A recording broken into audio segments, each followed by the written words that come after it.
Uy, gusto ko mag-forex pero balita ko kailangan daw ng malaking capital dyan.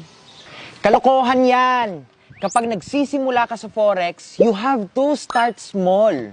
Magkano yung starting capital? 1,000 pesos ba? Ang minimum capital nga ng mga brokers ay 1,500 pesos lang. Pero ang sinasuggest ko na optimal capital ay 5,000 pesos naman. Oh, talaga? Di maliit lang din yung kikitain ko.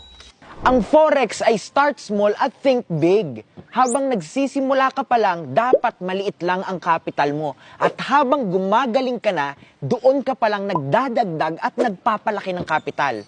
Ang SM ba ay naging SM agad nung nagsisimula yan? Hindi naman, di ba? Henry C. also started small at ganyan din ang konsepto ng trading. Wow! Super nakaka